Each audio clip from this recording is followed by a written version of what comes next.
For those who denied being Christians, worship of the gods and emperor gained them their freedom. Pliny's inquiry received a reply which is published along with his letters.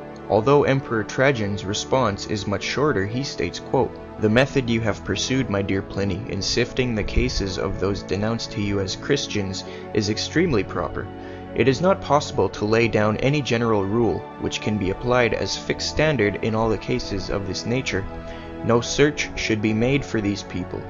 When they are denounced and found guilty, they must be punished, with the restriction, however, that when the party denies himself to be a Christian, and shall give proof that he is not, that is, by adoring our gods, he shall be pardoned on the ground of repentance, even though he may have formerly incurred suspicion. Informants without the accuser's name subscribed must not be admitted in evidence against anyone, as it is introducing a very dangerous precedent, and by no means agreeable to the spirit of the age." Unquote. So when Zeitgeist says it's only a few sentences and it doesn't reference Jesus, they are way off base. In fact, if I were to read every passage about Jesus from outside sources, it would take a very long time. They bring up Josephus as being a forgery. There are good indications that the majority of the text is genuine. There is no textual evidence against it, and conversely, there is very good manuscript evidence for the statement about Jesus, thus making it difficult to ignore. The vast majority of Christian and atheist scholars conclude that Josephus did write about Jesus, not only in the brief statement concerning James, but also in the longer account. In 1972, Professor Shlomo Pines of Hebrew University in Jerusalem released a study on the Arabic manuscripts containing Josephus' statement about Jesus. It includes a different and briefer rendering of the entire passage. David Flusser of Hebrew University in Jerusalem stated, "It is quite plausible that none of the arguments against Josephus writing the original words even applies to the Arabic text, especially since the latter would have had less chance of being censored by the church." In addition, Flusser notes that an earmark of authenticity comes from the fact that the Arabic version omits the accusation that the Jews were to blame for Jesus' death, which is included in the original reading. James H. Charlesworth of Princeton concludes, quote, "We can now be as certain as historical research will presently allow that Josephus did refer to Jesus, providing corroboration of the gospel account." Unquote. So no, Zeitgeist isn't up to date with modern scholarship on Josephus. We actually have around 42 sources for Jesus within 150 years of his life.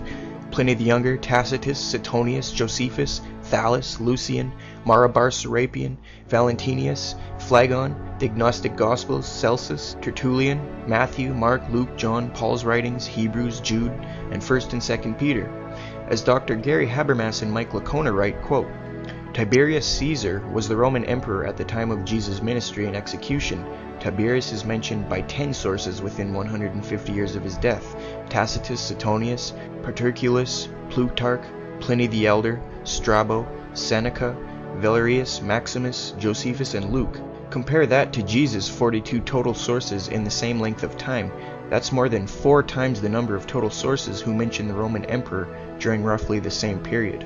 In regard to those who gripe about the Gospels, historian Michael Grant writes, quote, "But above all, if we apply to the New Testament as we should, the same sort of criteria as we should apply to other ancient writings containing historical material, we can no more reject Jesus' existence than we can reject the existence of a mass of pagan personages whose reality as historical figures is never questioned." Unquote. Now, nearly 100% of scholars, atheist and Christian, agree that Jesus lived. Most atheist scholars grant the crucifixion and empty tomb as well, such as Gerd Ludermann of Germany and many others. Only fringe scholars like Acharya S. and her camp say Jesus never existed, and as we have seen through films like Zeitgeist, they lie to get their message across. Of course, Acharya's and Zeitgeist's conspiracy theory would not be complete unless they point out the perpetrators. They need to show who is responsible for assembling all this information of pagan gods and astrological information from around the world, and explain how and when they met up to write the first ancient biblical manuscripts and started Christianity. In Acharya S.'s book The Christ Conspiracy, she frantically insists it's the Masons. Now, I have studied Masonry and the New World Order thoroughly, debated the subject, arguing for a Masonic conspiracy which started in 1776, and even made a documentary film concerning it, So I absolutely know Acharya inside concedes there is no real physical data to support her outlandish theory that she proposes. So in her book on page 283, she asks herself, quote, "Where were these ubiquitous Masons when Christianity was being formed? Why is there so little mention in the texts of time? They certainly existed, as it was they who were erecting massive and magnificent edifices all over the globe. The Masons were there, perpetually hidden behind the scenes," unquote. So in other words, she has absolutely no evidence for her theory, and without this crucial part, the Christ conspiracy doesn't work. She provides no objective documentation that these supposed ancient Masons built all these massive structures in the world, or even existed at all in antiquity, and she is vague in describing which structures she is even referring to. If she means the pyramids, how would a few Masons be able to make a pyramid? Think about it. That would take thousands of people. Even with that many, we still have no idea how it is even possible to build the pyramids. She says the biblical Nimrod who built the Tower of Babel was considered the first Mason. But it doesn't matter if modern society or Freemasons say he was a Mason. You need data, and for that claim there is none. One must understand, all that Acharya is offering is legend. Masons have no proof Nimrod was the first Mason. He built a big tower that Masons imitate. So what? That doesn't prove he was a Freemason. All she can offer is quotes from fringe authors who have no evidence themselves, or quotes that don't even support her thesis. I contacted the historian and Freemason Rich Rodriguez and asked him the following questions. Is there any actual data that you are aware of that gives evidence for Nimrod actually being the first Freemason, as in he started the group, or is that just legend? Also, Hiram and the handshakes, is there any data that you know of that says the handshakes were actually done by him, or is that legend?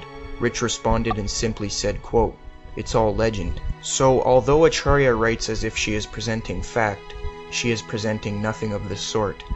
Acharya cites Thomas Paine, Origins of Freemasonry, but the accepted term for hundreds of years was simply Masonry, or operative Masonry, because they were merely craftsmen and guildsmen. It wasn't until 1717 in London that they were even known as Freemasons. Some would say the late 16th century at the earliest. It was at this point Freemasonry allowed anyone to join, and not just craftsmen or guildsmen, as it had been previously. And it wasn't until 1776 that Freemasonry was involved with any big conspiracy. Adam Weishaupt and his order infiltrated Freemasonry. Before then, there was no Masonic conspiracy. The truth is, Masonry didn't start until 800 years ago, according to our data and the vast majority of historians and research. Only fringe authors like Acharya S. say otherwise. As for the Thomas Paine quote, he doesn't even say Masons created Christianity. He just gives his opinion on how he thinks both Masonry and Christianity are sun worship, which is illogical in and of itself.